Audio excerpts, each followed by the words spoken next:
وعلى رسوله الكريم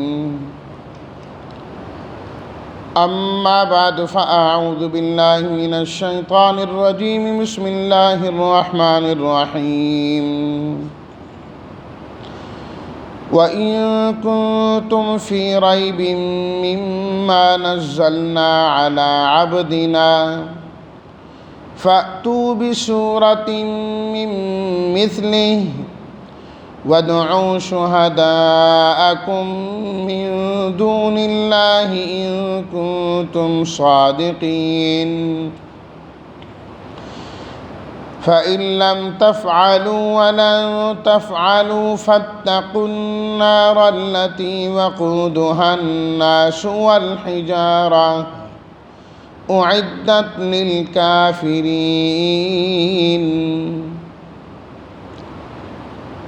صدق اللہ مولانا العظیم اللہم صلی علی سیدنا و مولانا محمد وعلی آل سیدنا و مولانا محمد وبارک وسلم۔ اور اگر ہو تم شک میں اس سے جو ہم نے نازل کیا اپنے بندے پر، فَأْتُوا بِسُورَةٍ مِّن مِّثْلِهِ، تو پس تم لے آؤ ایک صورت اس جیسی، اور تم بلا لو اپنے مددگاروں کو اللہ کے علاوہ اگر تم سچے ہو۔ پس اگر تم نہ کر سکو، وَلَن تَفْعَلُوا، اور ہرگز کر بھی نہیں سکو گے، تو بچو اس آگ سے جس کا ایندھن لوگ اور پتھر ہوں گے، وہ آگ تیار کی گئی ہے کافروں کے لیے۔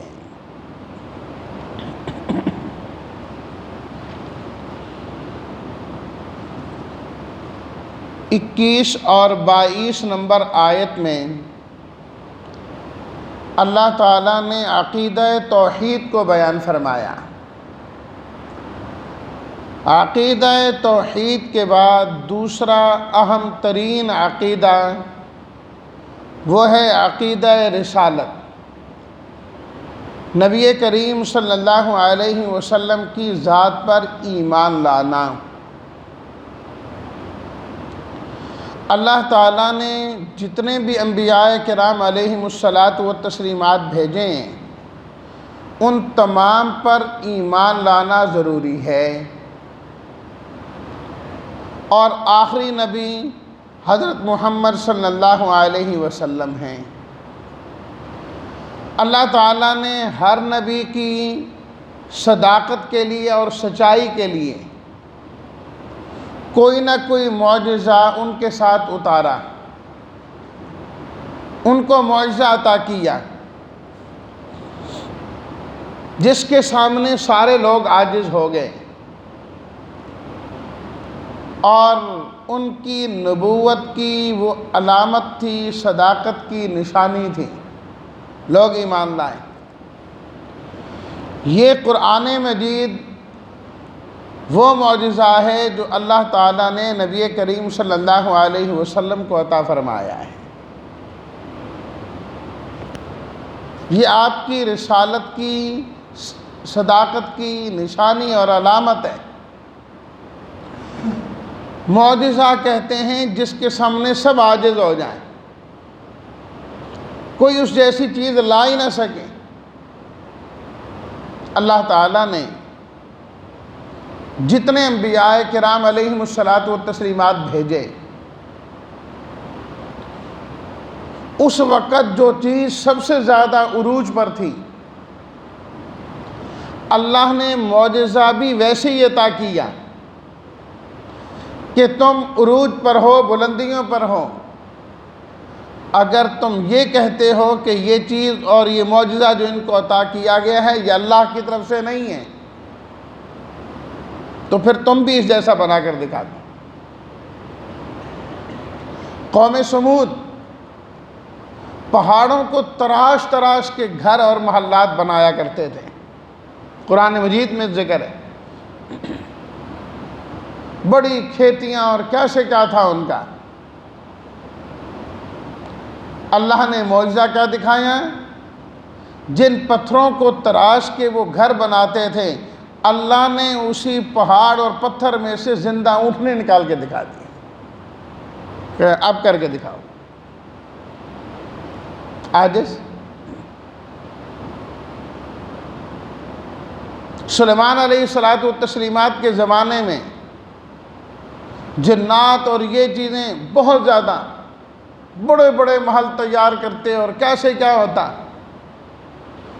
اللہ نے تخت عطا کیا جو ہوا میں اڑا کر رہتا تھا، کہا اب اس کا مقابلہ کر کے دکھا،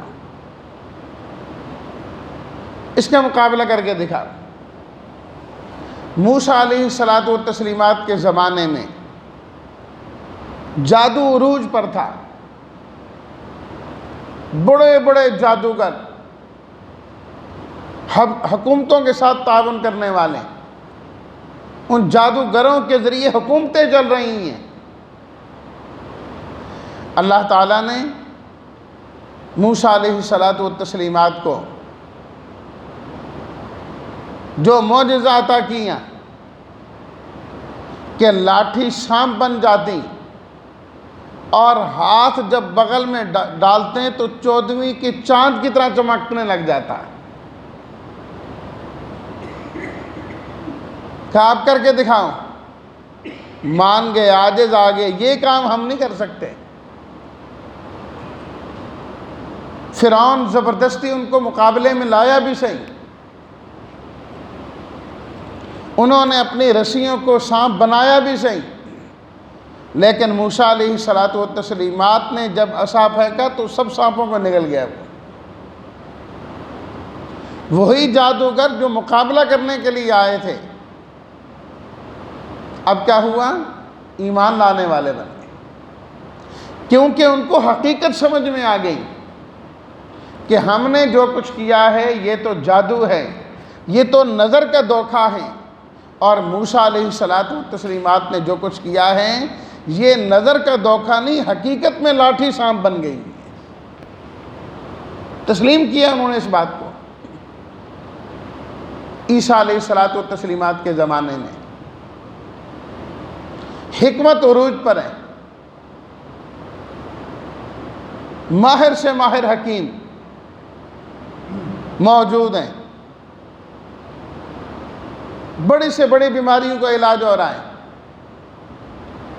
لیکن مادرزاد نابینا کو کوئی ٹھیک نہیں کر سکتا تھا، اور آج تک جو نابینا پیدا ہو وہ نابینا ہی رہتا ہے۔ کہتے ہیں نہیں علاج اس کا۔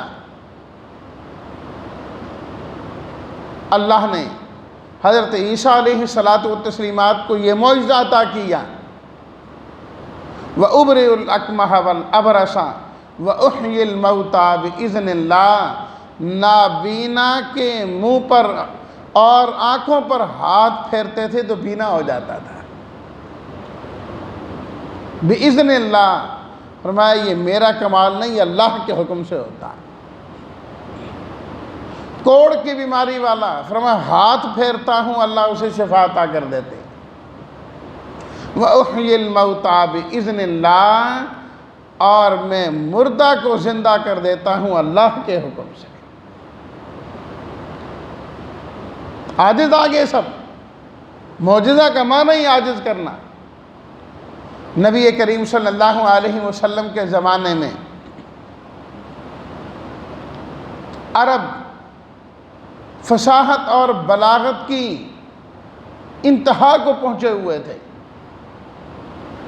اپنے آپ کو عرب کہتے تھے کہ بولنا تو ہم جانتے ہیں، بات کی جو دل میں بات ہو اس کا اظہار کرنا ہم جانتے ہیں۔ ساری دنیا کو وہ عجم کہتے تھے، عجم کا معنی ہوتا ہے گنگا۔ ہمارے مقابلے میں یہ سارے گنگے ہیں، ان کو کون سا بولنا آتا ہے، ہم بولا کرتے ہیں۔ اور کوئی شک کی بات نہیں، اللہ نے ان لوگوں کو فصاحت اور بلاغت نہایت اعلیٰ درجے کی عطا فرمائی تھی، مردوں کو بھی عورتوں کو بھی ہزارہا اشعار عربی ادب کے عام عورتوں اور بچوں کو بھی یاد تھے، اور عربی زبان ویسے فصیح لفظ ہے، بسا اوقات ایک معنی کو ادا کرنے کے لیے سینکڑوں الفاظ ان کے پاس موجود ہے، جتنی وسعت اس زبان میں ہے کسی زبان میں نہیں ہے۔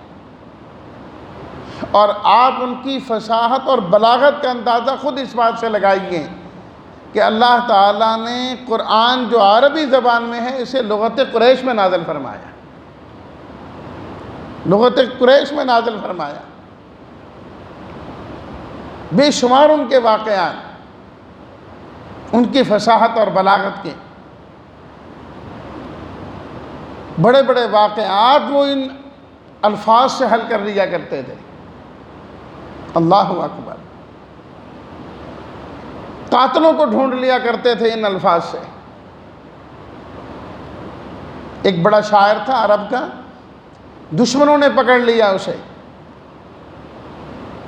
امرؤ القیس، بہت بڑا شاعر گزرا ہے۔ جب اسے قتل کرنے لگے دشمن تو انہوں نے کہا تیری کوئی آخری خواہش ہو تو؟ اس نے کہا باقی باتیں چھوڑو، بس میرا یہ مصرع جو ہے نا میرے گھر میں پہنچا دینا۔ یبنتا امرؤ القیس ان اباکما، امرؤ القیس کی بیٹیوں یقیناً تمہارا باپ۔ بات ختم۔ ان کو ٹھیک ہے، اس میں تو کوئی ایسی بات نہیں ہے، پہنچا دیں گے۔ قتل کرنے کے بعد اس کے گھر میں گئے اور کہا کہ تمہارا باپ ہمیں ایک جگہ ملا تھا، اس نے یہ بات کہی تھی کہ ان کو بتانا۔ انہوں نے کہا اچھا بیٹھ جائیے۔ ان کو بٹھا کے وہ سب لوگوں کو جمع کر کے لے آئے۔ کیا ہے؟ یہ ہمارے باپ کے قاتل ہیں جو پکڑے گئے ہیں، ان کو نہیں جانے دینا۔ بھئی یہ کیسے قاتل ہیں؟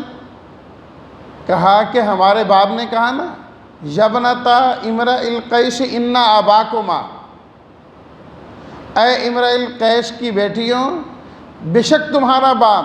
کہا دوسرا مصرع ہمارے باپ نے چھوڑ دیا، ہم نے خود اس کے ساتھ جوڑا، جو اس کا ہم وزن ہوتا ہے وہ یہ ہے قد قتل و قاتلہ لداکما، وہ قتل ہو گیا اور اس کے قاتل تمہارے پاس ہے، پکڑ لو ان کو۔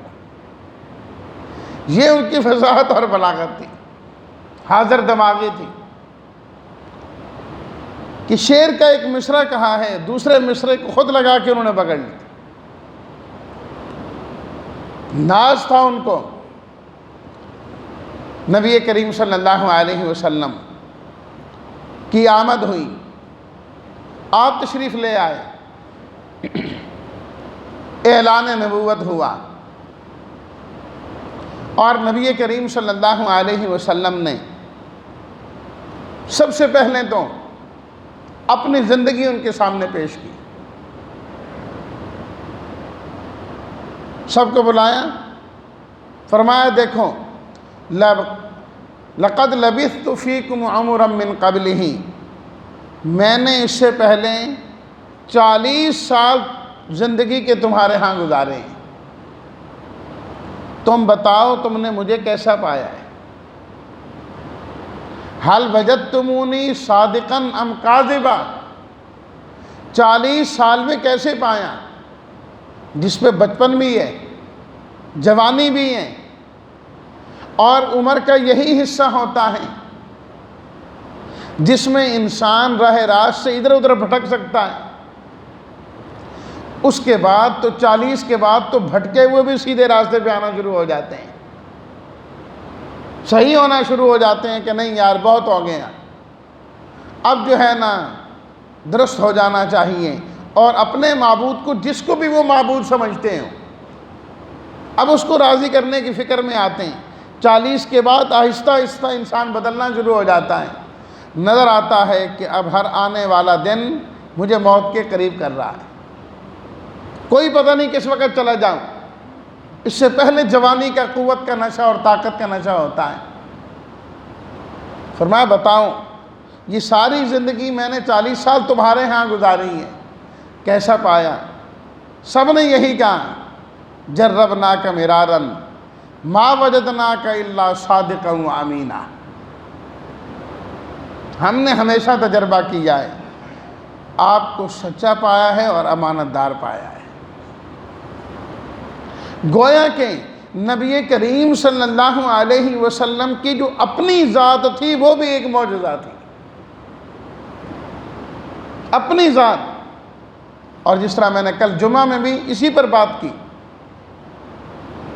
کہ آپ علیہ الصلاۃ والتسلیمات کا سب سے بڑا کمال اور بہت بڑا کمال یہ ہے کہ آپ نے جو کہا ہے وہ کر کے دکھایا ہے، آپ نے جو فرمایا ہے وہ کر کے دکھایا ہے، کردار ہمیشہ اپنا سامنے رکھا آپ نے، اور اس کردار کی پیروی کے لیے اللہ نے فرمایا لَقَدْ كَانَ لَكُمْ فِي رَسُولِ اللَّهِ أُسْوَةٌ حَسَنَةٌ، کہ یہ کردار اور یہ زندگی تمہارے لیے نمونہ ہے۔ اے لوگو، تم نے زندگی گزارنی ہے تو اس طرح کی زندگی گزار، اپنے تو اپنے، غیر بھی اس پر اعتراض نہ کر سکے، غیر بھی اعتراض نہ کر سکے، تو آپ کی اپنی زندگی، آپ کا اپنا وجود بھی ایک بہت بڑا معجزہ۔ اور دوسرا معجزہ کیا ہے؟ اللہ نے قرآن مجید کا عطا فرمایا ہے، قرآن مجید کا یہ معجزہ عطا فرمایا جس کے سامنے سب عاجز ہوئے، اور یہ معجزہ باقی معجزوں سے، باقی انبیاء کے معجزوں سے مختلف معجزہ اللہ نے دیا۔ باقی انبیاء کرام علیہم الصلاۃ والتسلیمات کے جو معجزے تھے وہ ان کی زندگی کے ساتھ خاص تھے، ان کے اس دور کے ساتھ خاص تھے۔ جب وہ اس دنیا سے چلے گئے ان کا وہ معجزات بھی ان کے ساتھ چلا گیا، وہ معجزہ ان کے بعد باقی نہیں رہا۔ موسیٰ علیہ الصلاۃ والتسلیمات کا جو عصا سانپ بنا کرتا تھا وہ آپ علیہ الصلاۃ والتسلیمات کی حیات مبارکہ میں بنا کرتا تھا۔ وہ عصا تو بعد میں بھی ہیں، تابوت سکینہ ان کے ہاں اب بھی چلتا ہے یہودیوں کے ہاں، کہ جس میں موسیٰ علیہ الصلاۃ والتسلیمات کی بقایا جات ہیں، جس میں ان کا عصا بھی ہیں۔ عصا تو ہے پر سانپ نہیں بنتا۔ سلیمان علیہ الصلاۃ والتسلیمات کا تخت ان کے جانے کے بعد ہوا میں نہیں اڑا کرتا تھا۔ اللہ نے قرآن ایسا معجزہ عطا فرمایا کہ آپ علیہ الصلاۃ والتسلیمات کو اس دنیا سے گئے، صدیاں بیت گئیں، لیکن قرآن آپ کی نبوت اور رسالت کا معجزہ آج بھی موجود ہے۔ جو آج سے 1400 سال پہلے چیلنج کیا، قرآن کا وہ چیلنج آج بھی موجود ہے، صرف اس زمانے کے ساتھ خاص نہیں۔ یہی تو علامت ہے کہ آپ علیہ الصلاۃ والتسلیمات قیامت تک کے لیے نبی ہیں اور اللہ کے آخری نبی ہیں، کہ اگر کسی کو شک ہے تو پھر اس جیسا معجزہ لا کے دکھائے، اس کا توڑ لا کر دکھائے، توڑ کوئی نہیں لا سکا۔ تو نبوت چونکہ قیامت تک کے لیے تھی، اللہ نے جو معجزہ عطا کیا وہ بھی قیامت تک کے لیے کیا۔ بس ایک بات کر کے بات ختم کرتا ہوں، آیات کے متعلق کل بات عرض کروں گا۔ مفتی محمد شفیع صاحب رحمۃ اللہ علیہ نے یہ بات لکھی ہے اس آیت کے ماتحت بھی، اور جب بات آئی حج کی تو وہاں پر بھی انہوں نے یہ بات لکھی کہ اللہ نے نبی کریم صلی اللہ علیہ وسلم کو 2 معجزے ایسے عطا کیے ہیں جو ابھی تک جاری ہیں۔ ایک تو معجزہ ہے قرآن مجید کا، اور دوسرا معجزہ یہ کہ حجاج کرام جو حج کرنے کے لیے جاتے ہیں 3 دن وہ جمرات کی رمی کرتے ہیں، ہر حاجی ایک جمرے کو 7 کنکریاں مارتا ہے، ایک حاجی ہر ایک کو، تینوں کو 7 مار رہا ہے الگ الگ۔ لاکھوں لوگ ہوں، 30 40 50 لاکھ لوگ ہوں، رمی کریں، پتھر چھوٹے چھوٹے ماریں، وہاں تو چند دنوں کے اندر، ان دنوں کے اندر کنکریوں کے پہاڑ لگ جانے چاہیے، لیکن ابھی تک کسی کے مشاہدے میں نہیں آیا کہ وہاں پر پہاڑ بن جاتے، کسی کے مشاہدے میں نہیں، اور کوئی بہت زیادہ انتظام بھی نہیں وہاں سے اٹھانے کا۔ فرمایا کہ جن کا حج قبول ہو جاتا ہے ان کی کنکریاں اللہ کی طرف سے ویسے غائب ہو جاتی ہیں، جن کا حج مردود ہوتا ہے انہی کی پڑیاں رہتی ہیں۔ اس لیے تمام فقہا نے لکھا کہ جو کنکریاں وہاں جمرات کے ارد گرد ہوں ان کو نہیں اٹھانا چاہیے، کیونکہ وہ مردود کنکریاں ہوتی ہیں۔ اپنی کنکری بھی وہاں پر کوئی گر جائے تو نہیں اٹھانی چاہیے، سب کتابوں میں لکھا ہے۔ اس کی یہی وجہ ہے کہ جب ان کے ساتھ مل کے ہی ہو سکتا ہے وہ رد شدہ میں سے ہو، نئی کنکری لا کے مارنی چاہیے۔ تو فرمایا کہ اللہ کے نبی کا یہ معجزہ بھی آج تک چل رہا ہے، اور یہ قرآن والا معجزہ بھی ہے جو قیامت کی صبح تک جائے گا۔ اللہ ہمیں ایسے نبی کی سچی محبت کرنے کی اور سچی اطاعت کرنے کی اللہ ہم سب کو توفیق عطا فرمائے۔ وآخر دعوانا ان الحمد للہ رب العالمین۔